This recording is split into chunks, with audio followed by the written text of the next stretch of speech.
जय हिंद स्टूडेंट्स, पहले के में एक बार फिर से आपका बहुत बहुत स्वागत है। आज की वीडियो में हम बात करने वाले हैं क्लास 7 की एक्सरसाइज 10.1 के क्वेश्चन नंबर सेकंड के पार्ट सेकंड के बारे में। ठीक है, इससे पहले किस वीडियो में हमने या इससे पहले के वीडियो में हमने क्वेश्चन नंबर सेकंड का फर्स्ट पार्ट देखा था। ठीक है, उसमें भी क्या दिखाना था, मैं टर्म ऑफ फैक्टर बताने थे ट्री मेथड से, तो हमने बता दिए थे। अब इसमें टर्म ऑफ फैक्टर बताने हैं बिल्कुल सिंपल मेथड से, तो आइए देखते हैं। इसमें मेथड नहीं दिया है तो आप किसी से भी बना सकते हैं। देखिए ए में क्या लिखा हुआ है, माइनस का 4x प्लस का 5, सवाल वही है, सवालों में कोई चेंज नहीं है।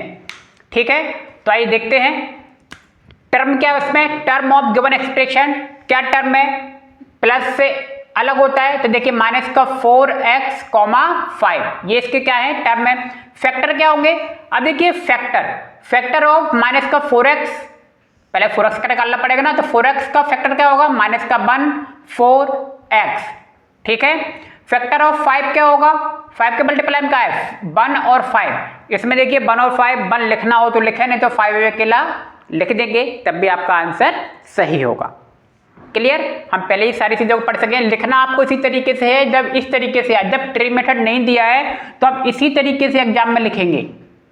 ठीक है, टर्म गिवन फैक्टर ऑफ कहेगी, जो फैक्टर होंगे वो आपको एक टर्म को बार बार क्या लेना पड़ेगा, अलग से लेना पड़ेगा ना, तभी आप लिख पाएंगे। तो पहली टर्म ने 4x ले ली, दूसरी टर्म क्या ले ली हमने 5 ले ली। ठीक है, इनके फैक्टर का मतलब मैं बार बार कह रहा हूं जो उसके मल्टीप्लाई में है।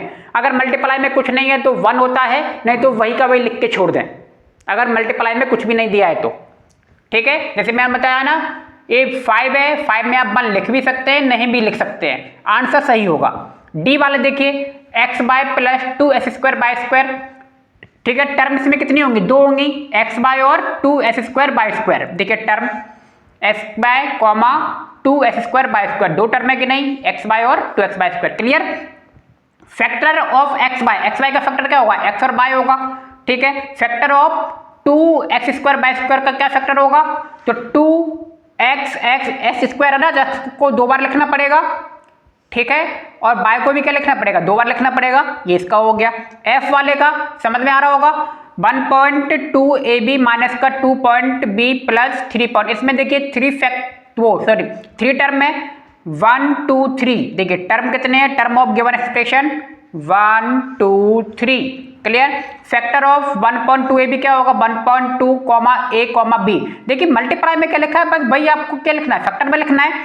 फैक्टर ऑफ 2.b क्या होगा, 2.4 b हो गया। क्लियर, फैक्टर ऑफ 3.6 ए क्या होगा, 3.6 a। ऐसे ही आप जी वाले देखिए, जी वाला थोड़ा सा अलग है, देख लीजिए 3/4x प्लस का 1/4। तो दिक्कत क्या है, टर्म कितने होंगे, प्लस से अलग, प्लस का साइन है, तो टर्म कितने होंगे 1 और 2, एक ही साइन दिया हुआ है। टर्म ऑफ एक्सप्रेशन 3/4x 1/4, दो टर्म दिया इसमें। ठीक है, फैक्टर ऑफ 3/4x क्या होगा, 3/4 x। ठीक है, x के मल्टीप्लाई में तो लिखा है 3/4। फैक्टर ऑफ 1/4 क्या होगा, 1/4 ही होगा। आप चाहे तो इसमें 1 का मल्टीप्लाई कर भी सकते हैं, कॉमा लगा के 1 लिख भी सकते हैं और नहीं भी लिख सकते हैं, आंसर आपका तब भी क्या होगा, सही होगा।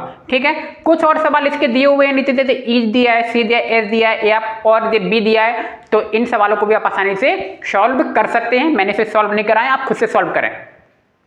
ठीक है, तो बिल्कुल सिंपल थे। क्वेश्चन नंबर 1 में भी यही पूछा था, और क्वेश्चन मतलब सेकंड के 1 में भी यही पूछा था, और सेकंड के बी में भी टर्म और फैक्टर पूछे हैं आपके। क्लियर, उम्मीद है सवाल वीडियो दोनों समझ में आ गए होंगे। तो मिलते हैं नेक्स्ट वीडियो में, आप सभी को बहुत धन्यवाद, थैंक यू।